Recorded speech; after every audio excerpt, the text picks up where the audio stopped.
Warning, warning, warning. This is the trigger warning.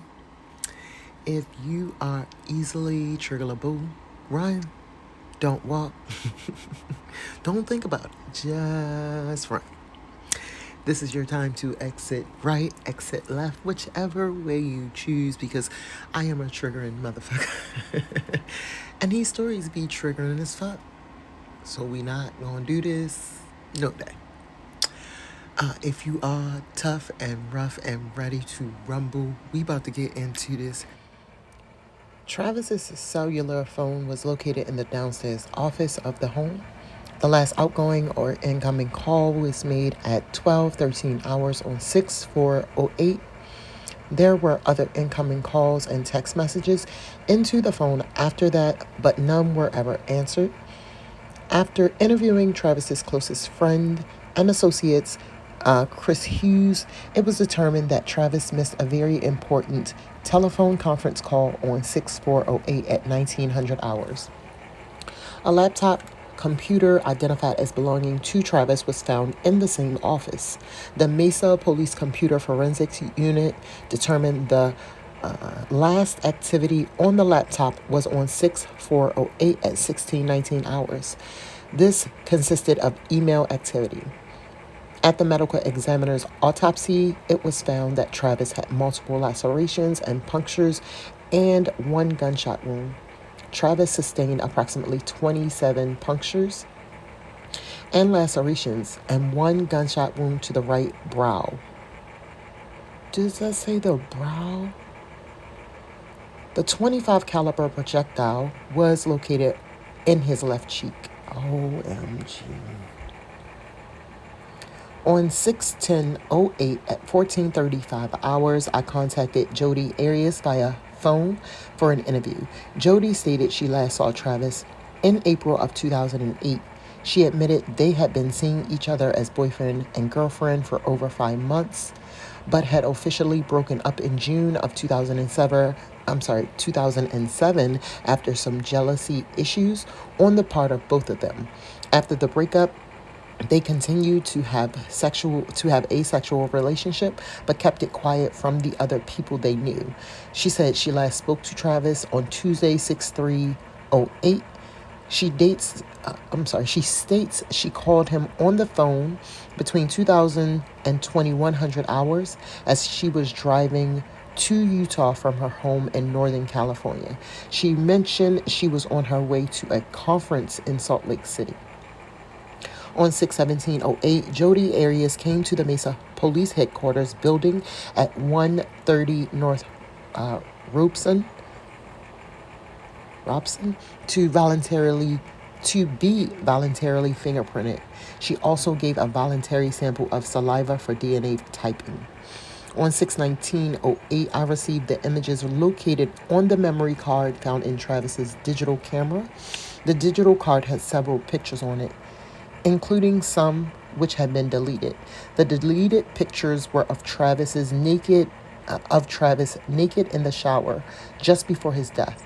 The first one was time-stamped on 6/4/08 at 1722 hours. There were several pictures of Travis as he was clearly posing for the camera. The last picture taken of Travis alive was at 1730 hours. Some of the following pictures, some of this is messed up. I cannot see that. Were of a subject on the floor of the bathroom bleeding profusely. There were other unallocated photos on the digital card that would have to be retrieved. Once retrieved, were time-stamped starting at 6/4/08 at 1340 hours. The first retrieved photo was of Jodi Arias lying nude on Travis's bed, posing for a picture. There were 8 pictures total, 6 of Jodi Arias and 2 of the victim, Travis Alexander. All were nude pictures and some in provocative sexual poses. The date and time of these photos is consistent with the date and time of Travis's death. This also indicates Jodi was lying about not seeing Travis since April of 2008. This also proves that Jodi was the last person I can prove had contact with Travis prior to his death. On 6/25/08, I contacted Jodi Arias via phone for an interview. She stated she left her home in Northern California on Tuesday, 6/3/08, en route to Salt Lake City, Utah for a conference. She was alone during the trip, which took over 48 hours to complete. During 20 hours of that time, she was out of contact with everyone because her cellular phone had died. By the time she reached Salt Lake City, Utah, it was late morning on Thursday, 6/5/08. She participated in the last day of the conference, then drove back home to Eureka, California.